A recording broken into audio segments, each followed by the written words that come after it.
This book is called The True Story of the Three Little Pigs by A. Wolfe, written by Jon Scieszka and illustrated by Lane Smith. Everybody knows the story of the Three Little Pigs, or at least they think they do. But I'll let you in on a little secret.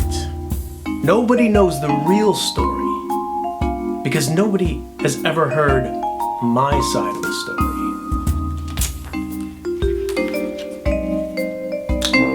I'm the wolf. Alexander T. Wolf. You can call me Al. Now, I don't know how this whole big bad wolf thing got started, but it's all wrong, alright? Maybe it's because of our diet. Hey, it's not my fault. Wolves eat cute little animals like bunnies and sheep and pigs. That's just the way we are. If cheeseburgers were cute, folks would probably think you were big and bad too. Am I right? But like I was saying, the whole big bad wolf thing is all wrong. The real story is about a sneeze and a cup of sugar. This is the real story. Now, way back in Once Upon a Time, I was making a birthday cake for my dear old granny. I had a terrible sneezing cold. I ran out of sugar, so I walked down the street to ask my neighbor for a cup of sugar. Now, this neighbor was a pig. And he wasn't too bright either. He had built his whole house out of straw. Can you believe it? I mean, who in his right mind would build a house of straw? So, of course, the minute I knocked on the door, it fell right in. I didn't want to just walk into someone else's house, so I called, "Little Pig! Little Pig, are you in?" No answer. I was just about to go home without a cup of sugar from my dear old granny's birthday cake, and that's when my nose started to itch. I felt a sneeze coming on.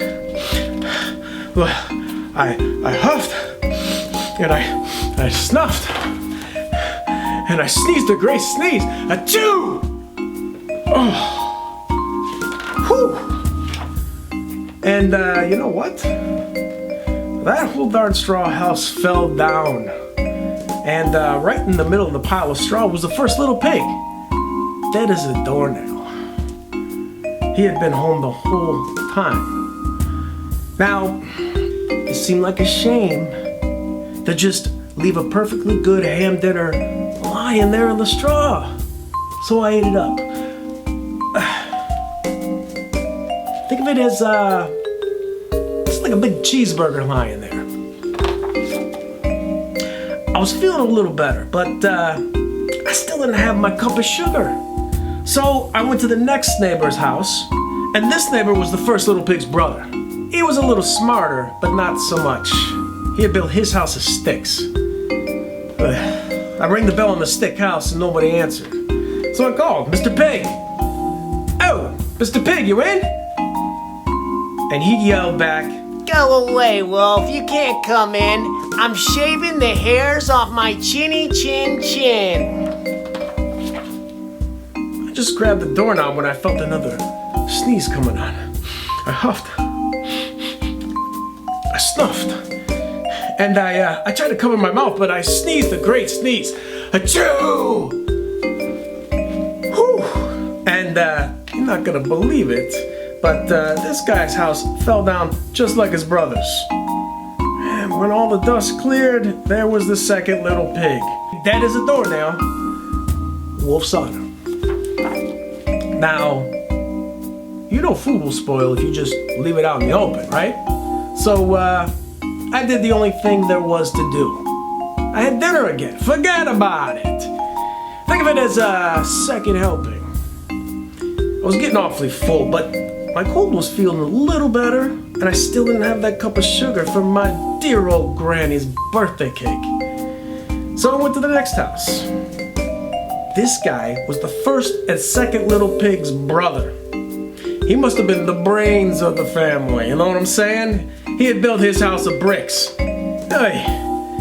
So I knocked on the brick house, no answer. And I called, Mr. Pig, Mr. Pig, are you in? And you know what that rude little porker said to me?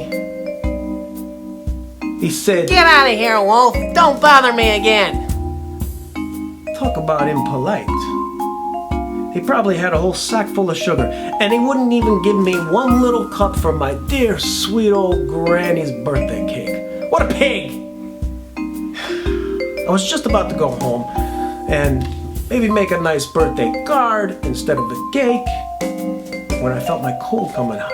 So I huffed, I snuffed, and I sneezed once again. Achoo! Whew! And then the third little pig yelled, And your old granny can sit on a pin. "Oh, now, I'm usually a pretty calm fella, but when somebody talks about my granny like that, I go a little crazy, you know what I'm saying?" Well, when the cops drove up, of course I was trying to break down the pig's door. And the whole time I was huffing and puffing and sneezing and making a real scene, you know? The rest, as they say, is history. Well, the news reporters found out about the two pigs I had for dinner. They figured a sick guy going to borrow a cup of sugar didn't sound very exciting. So they jazzed up the story with all that huff and puff and blow your house down malarkey. And they made me the big bad wolf. That's it. The real story. I was framed.